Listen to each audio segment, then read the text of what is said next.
আজ দুদিন ধরে বৃষ্টি হচ্ছে। বৃষ্টি থামার তো নামই নেই। ঠিক কথাই বলেছো।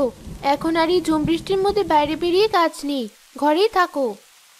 ঘরের চাল দিয়েও তো পানি পড়ছে। ঘরে থেকেই বা কি হবে? দুদিন হয়ে গেছে বাইরে বের হয়নি। আজ যেতেই হবে।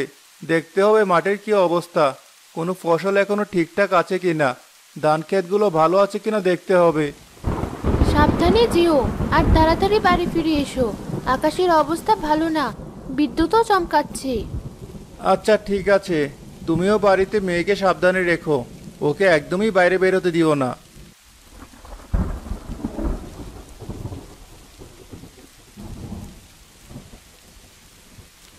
আরে, রতন ভাই নাকি? তুমিও বের হয়েছো আজ? আমিও বাইরে বের হয়েছি মাঠ দেখতে। ধানগুলো কেমন আছে কে জানে। মনে তো হচ্ছে পানিতে অর্ধেক তলিয়ে গিয়েছে। আমারও তাই মনে হয়। এবার ভেবেছিলাম কিছু টাকা ভালো আয় হবে, কিন্তু উল্টো মনে হচ্ছে ফসলগুলো বরবাদ হয়ে যাবে। এত বৃষ্টি এর আগে কবে হয়েছে মনে আছে তোমার? এত বৃষ্টি আগে দেখেছি বলে মনে হয় না। টানা 2 দিন ধরে বৃষ্টি হচ্ছে। খবরে শুনলাম আরো কয়েকদিন বৃষ্টি হবে। চলো গিয়ে দেখি। রতন আর তার প্রতিবেশী আকাশ তাদের মাঠে গিয়ে দেখতে পায় ধান ক্ষেত অর্ধেক পানিতে ডুবে আছে। যা ভেবেছিলাম তাই হয়েছে। আর কিছুদিন বৃষ্টি হলে ধান গাছগুলো সব তলিয়ে যাবে। একটা ধানও ঘরে ওঠানো যাবে না। কি আর করবো বলো? বৃষ্টির উপর তো আর কারো হাত নেই। তার উপর গ্রামের বাঁধের অবস্থা খুব খারাপ। তুমি দেখতে গিয়েছিলে? না তো, তবে শুনেছিলাম লোকদের কাছে বাঁধ ভেঙে নাকি যে কোনো সময় প্রাণী গ্রামে ঢুকতে পারে। তাহলে তো সর্বনাশ হয়ে যাবে।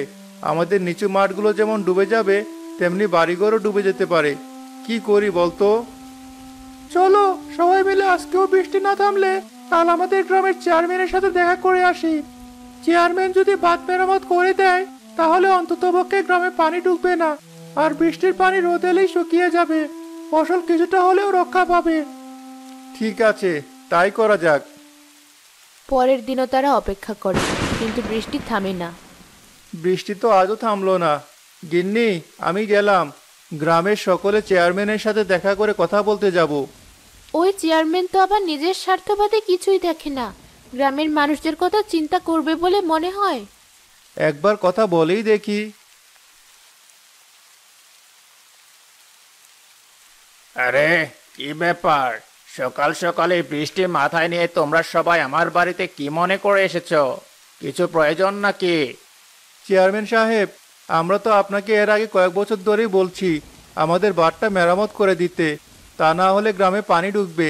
এবার তো আরো বেশি বৃষ্টি হচ্ছে। আমাদের ধান ক্ষেতগুলো কেমন তলিয়ে যাচ্ছে। হ্যাঁ চেয়ারম্যান সাহেব, কিছু একটা করুন। তা না হলে আমরা আমাদের সংসার কি করে চালাবো? এখন ওপরওয়ালা বৃষ্টি দিচ্ছে, এটা আমার কি করার আছে? কিন্তু বাঁধটা তো ঠিক করা যায়। বৃষ্টির পানি তো রোদ এলেই শুকিয়ে যাবে। কিন্তু বাঁধ একবার ভেঙে গেলে আমাদের গ্রামে পানি ঢুকে যাবে। তখন পানি যেতে অনেক সময় লেগে যাবে। অত শত আমি বুঝি না। বাদ এখন ঠিক করা যাবে না, পরে কোনো একদিন ঠিক করব। আর শোনো, আমি কিছুদিনের জন্য শহরে যাচ্ছি। বৃষ্টি শেষ হলে তখনই ফিরবো। কিন্তু চেয়ারম্যান সাহেব, আমাদের কি হবে? আপনি না হয় পরিবার সহ শহরে থাকেন, মাঝে মধ্যে গ্রামে আসেন, কিন্তু আমরা তো গ্রাম ছেড়ে কোথাও যেতে পারবো না। হ্যাঁ চেয়ারম্যান সাহেব, গ্রামটা পুরো পানিতে ডুবে যাবে। আমরা কি করে থাকবো? আমাদের ছেড়ে এই বিপদের মুহূর্তে আপনি কি করে চলে যেতে পারেন? অত কথা বলো না তো। আমার যাওয়ার সময় হয়েছে, আমি গেলাম। এখন কি করব আমরা? কি আর করার আছে, অপেক্ষা করা ছাড়া। সবাই প্রস্তুতি নিয়ে ফেলো। যার ভেলা আছে ভালো, যাদের নেই ভেলা বানানোর চেষ্টা করো। আজ রাতের বেশি মনে হয় না ভাত টেকবে।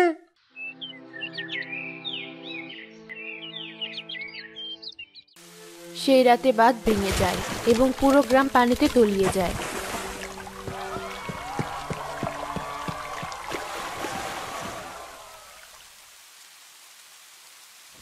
এই অবস্থায় কি করে ফসল বাঁচবে? নিজেরাই তো ঠিক মতো এই উঁচু করেও শুকনোতে থাকতে পারছি না। এবার মনে হয় ফসল আর একটাও হবে না। গ্রামের সকলেরই মাঠ তলিয়ে আছে। ঠিক বলেছ। আর এই দুঃসময়ে আমাদের চেয়ারম্যান আমাদের ছেড়ে পালিয়েছে। আবার এই বন্যা চলে গেলে ঠিক চলে আসবে আমাদের কাছ থেকে হিসাব বুঝে নিতে। এভাবে কিছুদিন চলে যায়। ধীরে ধীরে সবার জমির পানি শুকোতে শুরু করে। রতন ভাই চলো, বাইরে চলো, আমাদের মাঠগুলো দেখে আসি। বাঁধের পানি সব শুকিয়ে গেছে। চলো দেখে আসি কি অবস্থা।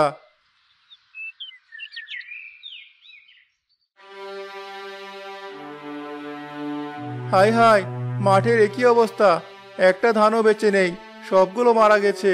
মাঠ কেমন শুকিয়ে কাঠ হয়ে আছে। আমার মাঠেরও একই অবস্থা, আশেপাশের গ্রামের সকলের মাঠেরই নাকি একই অবস্থা। এবছর আমাদের মাঠে কোনো ফসল হলো না, কি করে সংসার চালাবো? আমিও সেটাই ভাবছি।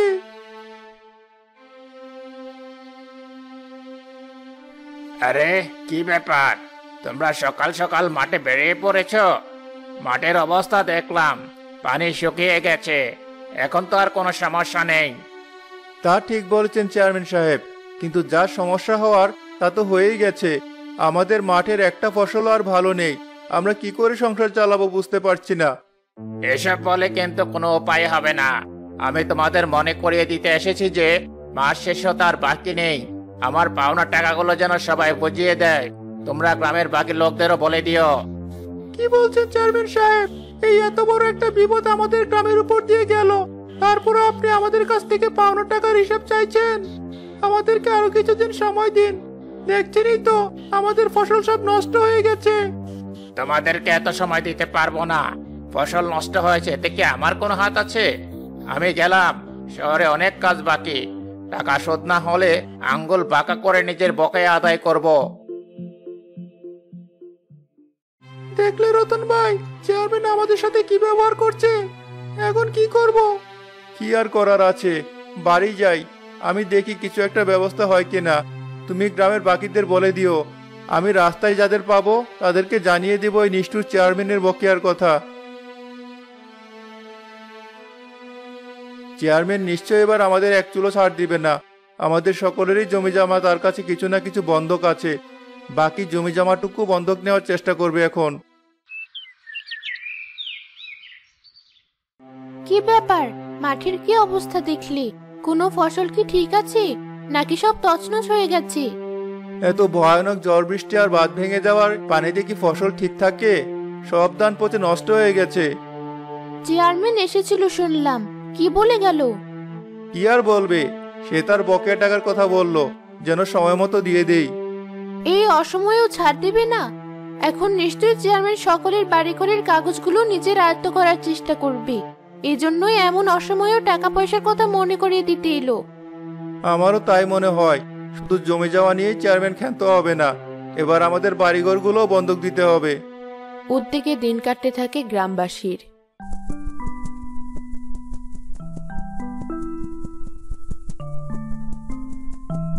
এই গ্রামের এই অবস্থা কি করে? আশেপাশে কোথাও কোনো সবুজ ফসল দেখছি না। যেদিকেই নজর যাচ্ছে সব ফসল এমন তছনছ কেন হয়ে আছে? দেখি তো কি অবস্থা গ্রামের। আরে কে আপনি? আপনাকে দেখতে পরী মনে হচ্ছে। আপনার কোনো সাহায্যের প্রয়োজন?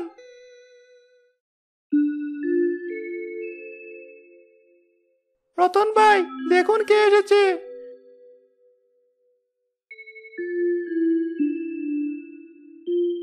ওনাকে দেখে তো পরী মনে হচ্ছে।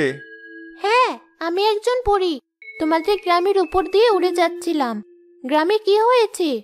কি আর বলবো, প্রকৃতি আমাদেরকে শাস্তি দিয়েছে, আর এখন আমাদের চেয়ারম্যান আমাদেরকে আরো কঠিন শাস্তি দিবেন। আপনি বলুন, আমরা কিভাবে আপনাকে সাহায্য করতে পারি? তোমরা এত নির্মম পরিস্থিতিতে থেকেও আমাকে সাহায্য করার চিন্তা করছো। তোমাদেরকে আমার পছন্দ হয়েছে। আমি তোমাদেরকে কিছু দান দিয়ে যাচ্ছি।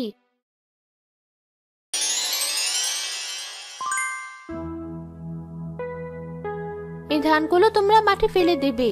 দেখবে খুব তাড়াতাড়ি অল্প সময়ের মধ্যে চাল হয়ে যাবে। আপনাকে অনেক ধন্যবাদ, তবে মনে হয় না এবার ধান বিক্রি করেও কোনো লাভ হবে। জমিদারও তো সময় আমাদের দেবে না। এই ধানগুলো কোনো সাধারণ ধান নয়। এই ধানের বীজ থেকে যে গাছগুলো হবে, সেই গাছের সব ধান হবে রূপোর ধান।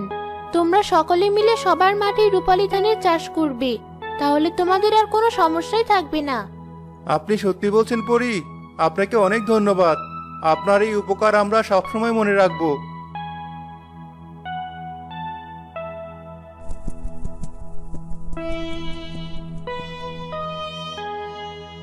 চলো গ্রামের সকলকে ডেকে আমরা রূপালী ধানে চাষ করতে শুরু করি, দেখি পরি সত্যি বলছে কিনা।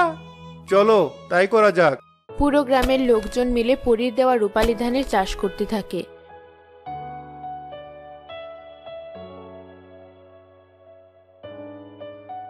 ধান গাছগুলো ধীরে ধীরে বড় হতে থাকে। হঠাৎ একদিন জমিদার এসে উপস্থিত হয়। আরে কি ব্যাপার, মাস তো শেষ হয়ে গেছে, কিন্তু তোমরা তো আমাকে এখনো টাকা পয়সা দিচ্ছ না। তাড়াতাড়ি টাকা পয়সা দাও, তা না হলে নিজেদের বাড়ির কাগজ আমার কাছে বন্ধক রাখো। আমাদেরকে আর কয়েকটা দিন সুযোগ দিন, আমরা আপনাকে বকেয়া টাকার থেকে বেশি টাকা ফেরত দেব। আর যদি ফেরত দিতে না পারো তাহলে কি করবে? তখন আমরা নিজ ইচ্ছায় আমাদের বাড়ির কাগজ আপনার কাছে বন্ধক রেখে আসব। ঠিক আছে, এখন তাহলে চললাম।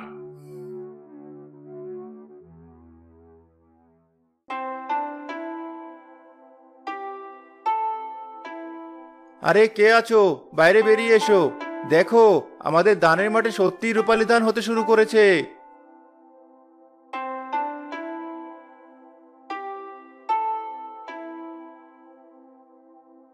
এ আমি কি দেখছি, আমার তো বিশ্বাসই হচ্ছে না। সত্যি উপরওয়ালার দয়ায় পরি আমাদের জীবন বাঁচিয়েছে। এখন ওই লোভী চেয়ারম্যানের টাকা আমরা ফেরত দিতে পারবো, আর আমাদের বাড়ি জমি সবকিছু আমরা নিজেদের কাছেই রাখতে পারবো। ঠিক বলেছো। পুরো গ্রাম রূপালী ধান বিক্রি করে অনেক লাভবান হয় এবং সকলে মিলে চেয়ারম্যানকে তার বকেয়া টাকা পরিশোধ করে দেয়। এসব কি করে হয়ে গেল? তোমাদের কাছে এত টাকা কি করে এলো? তোমরা শহরে চুরি ডাকাতি করছো নাকি? সেসব আপনাকে জানতে হবে না চেয়ারম্যান সাহেব, আপনি আপনার টাকা পেয়ে গেছেন। এবার আমাদের আর কোনো বকেয়া আপনার কাছে বাকি নেই। আপনি আপনার মতো থাকবেন, আর আমরা গ্রামের লোকেরা আমাদের মতো চাষাবাদ করে কোনো রকমে দিন কাটাবো। এখন তাহলে চললাম।